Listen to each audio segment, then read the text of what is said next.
Alex, you had mentioned on our break that you were the master of playing through this game the most quickly. That's right. I think you should talk about that, because when I played this game, I think it took me a couple of days. Yeah, I'm interested in playing the remastered version to see how long it takes me. I think it'll be, 12 hours or more, but when we were in test, obviously we're playing it, every single day, so we know it inside and out, but when a brand new build came down, we always had to play through from beginning to end, and I was the person that always ended up doing that because I could do it the fastest, and I got down to just a little over an hour playthrough time. I want to say like an hour and 10 minutes was my fastest time.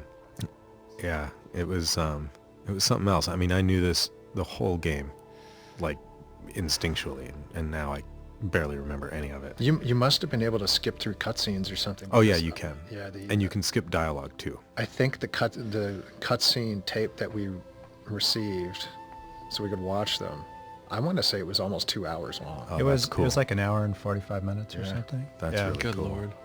I'd like to watch that. I mean, I guess we're watching it right now. The guy who played these Peruvian flutes, I believe, is from Peru. To look at the credits again, he lives in the mission. It's like the whole Grimm score lives in the mission.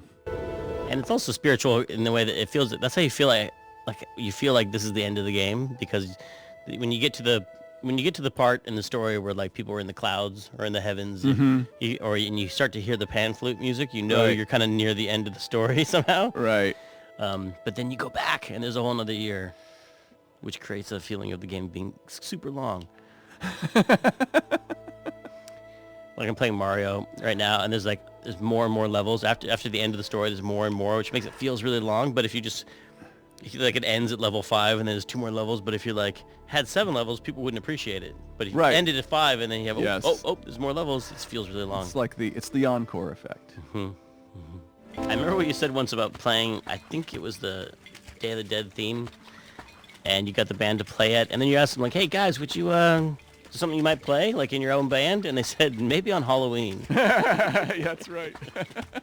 Which it doesn't sound like a Halloween piece of music to me, but I guess they were just saying it was freaky. Yeah. Or unusual. Leslie, I remember how you worked to keep everyone together and to help the team snuff out bugs and get this thing finished up, and I have to confess something after all these years, that as we would observe bugs in the game, that translated merely to us as, okay fellas, we have more time, let's get back to work. Yeah. Let's make this stuff even better. And so we'd see someone's head float off their body and just exit the screen while their body continued to remain on screen. We'd say, that's at least another month. So that's how you got more time. We knew what the schedule was by just simply playing the game. You can hear your brother's charango in this too. Yeah. Really? Yeah. Well, it was a second ago. I think I heard it. It's somewhere in the Mayan train station music. There was somebody that will remain nameless, but I remember that they said, because they'd come out of advertising, and they said, well, there's 3 types of animation. There are dogs and cats who chase each other. There are dogs and cats that talk to each other, and then there are logos that spin around. Those are the 3 types of animation. I guess we need to put that chains. made one potentially amazing animator quit. Yes. That ended up to being Pixar. a soup at Pixar. So Yes. you can do your own homework to find out who that was. I love those cars. You don't even get to see them in the game much, but there's some neat concept art of them. They have pipes coming out the side of them, which is weird. It's like Lotus fixed them up. But I think they're based on some actual snowcat combined with a panel truck. That's because we'd have this list of things that are going to be in the game, and nothing was just made a truck, make a truck. It was like, no, let's get Peter Chan design what a cool snowcat truck would look like in the 30s, but also kind of Mayan in a weird way, and Yeah, it is kind of Mayan. That's funny. like everything would get designed. It's funny because Pete was always great at knowing, not only would he know it was going to slip, he would always say, no, and then he'd spew out a date, and he was always within weeks. He always, and sometimes that date was way past where we were being told the date was. In fact, it always was. But he was always right. And I don't know if it was just a sixth sense or if it was, Well, Well, I Him remember putting it I together. remember specifically what you're talking about. I'm not going to be completely correct, but early in the year, I predicted that it would be June. Yeah. Which was about 2 months past our deadline, and I felt very bold doing that. Totally. But I felt pretty on solid ground doing that. Of course, this was internal, just within the Sound group. Yeah, we never wouldn't would say share that this to you. with other people. And Pete immediately fired back, Day of the Dead. We all said, what? Day of the Dead. What is that, November 4th? Yeah, like 4th or Yeah. 5th. Yeah. November 5th. And so, you know what? He was within, we'd have to look at Wikipedia. Do Yeah. you remember the release date? I don't Oh, remember. it was October 20. He was, Close enough. He was It was within October. a couple of weeks. Yeah. He was within a couple of weeks, and that was about March that he did that. Oh, And wow. it's quite amazing Yeah. that he was able to see that distance. I don't know how he did it, but he said it with conviction too. That's the funniest thing of all, and he ended up being right. Yeah, this is Alan Blumenfeld's, who really brought a lot of heart to Glottis. Yeah, totally. He's just a real sweetheart. Oh, yeah. No pienso poner el pie ahí abajo. El más mínimo golpe tiraría las fichas. Someone told me like this was the moment they cried in the game, just hearing how scared Glottis was in the scene, because he gets really frightened. And it's actually a reference to a claim that a babysitter made about me when they were babysitting me. They had said, "Oh, gee, you were so scared when your parents." You would sit there and you'd say, "Mother, mother, I'm frightened." And I was like, "No, okay. First of all, I never said that. I never said mother." Yeah, that's suspicious right there. But it got to be this family joke. Mother, I'm frightened, mother. And so that line actually got in the game. Well, I think it's one of the real challenges for adventure games because so many things you make for an adventure game are single use. Like single use animation, single use scenes, single use textures. They're all like you do a first person shooter, you do, adventure game, like a platform or something like that. There's so many animations that get reused so many times throughout the whole game. And an adventure game, a huge amount of it is just custom throwaway, meant to be seen, once or twice, and occasionally, all the time, like walk cycles. But, it's not like Mario. At the time they were doing Mario 64, and it's like Mario has, a ridiculous number of animations, but it's a finite set, and it's like they can all be loaded at all times. In this game, you have to dynamically load all the animations as they're needed, and you have to make sure they're available before they're triggered, so you don't get these glitches, and while you wait for them. And a lot of them they're thrown away. They have to get, every single one has to be individually processed by a human to get them into the game and potentially rigged up. And that's one of the challenges of making adventure games is that you have all these sort of custom things and you want to reuse them as much as possible. But in order to do that, you have to automate a lot of stuff, automate as much processing as you can. But you still have to have that ability to fix things, in film, we'll fix it in post. It's the same kind of thing. It's like, we'll fix it in the engine, or we'll fix it in the tool, as opposed to we'll fix it in the source art. And that's the, like you can walk to any room you want, and like all the little one-off assets. I think that's a unique challenge, technically, to adventure games that a lot of other games, other genres don't really have to address. But we're constantly like loading in custom stuff and kicking custom stuff out, and on this game, memory is tight. You walk into this room and we need 16-bit flipbooks of doors opening and closing and one-off animations of you may go and play the piano, you may not go and play the piano, and there's all this technical kind of tomfoolery going on of trying to get the content that may be that somebody might be used, might not be used. You might just be running through this room to some other room, place, yeah. And it's not like loading up a level in a first-person shooter where you're like, okay, I know what's going to be in front of the user at any one point in time, and we're going to use the same bad guy 50 times over.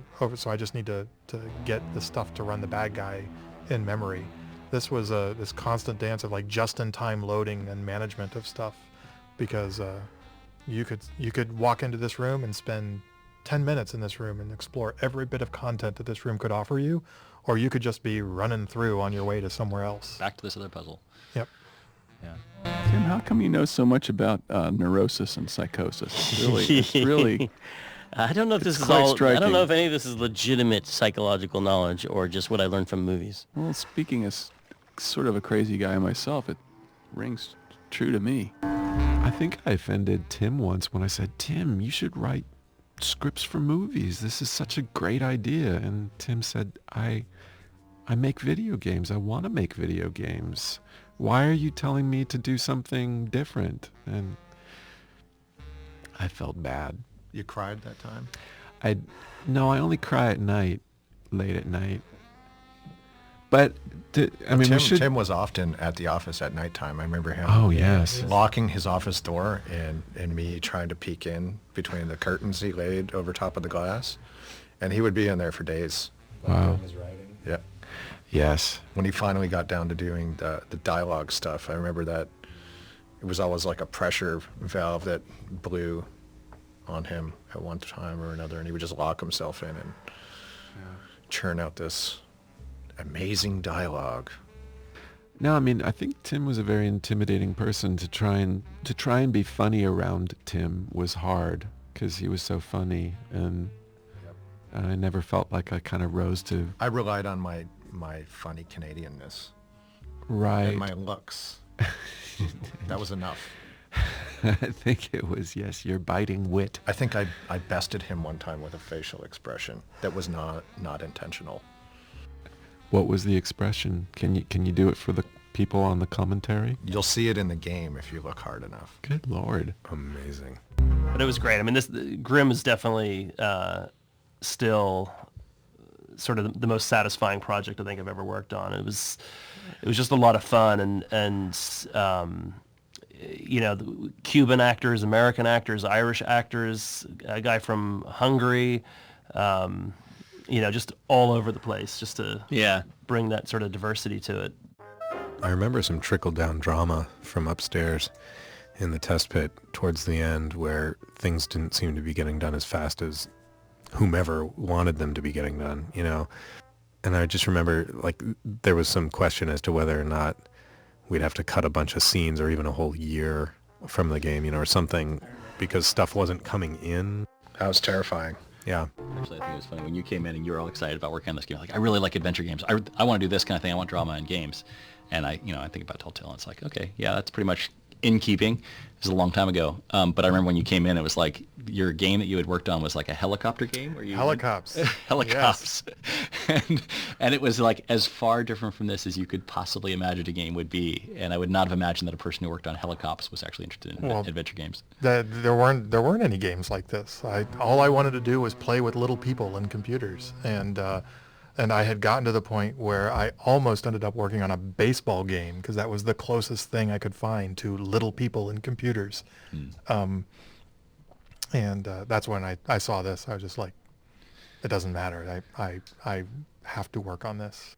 Yeah, the sprouting was came later as like a solution to a problem we're having narratively with the game, which is like, how do you make anything matter in the Land of the Dead? Right. Like if you're going up against mobsters in a movie, usually you're afraid they're going to kill you or someone you love, right? Or break your thumbs. And Land of the Dead, who cares? You're dead, right? So we're like, how do you kill people in Land of the Dead? And so we wanted to have it be that you were essentially brought back to life. Like it went the other direction. You were returned to flowers. And then flowers become the symbol of death in a weird way in the Land of the Dead. But flowers are such a huge part of the Day of the Dead. Like the marigolds that you use in the Day of the Dead celebration, and the smell of marigolds are like a big part of the ceremony. So it was nice to have them be part of the game too. And then at the end of the game, we wanted to have this thing called the meadow, which was just full of flowers, which hopefully by that time would just look like death to you.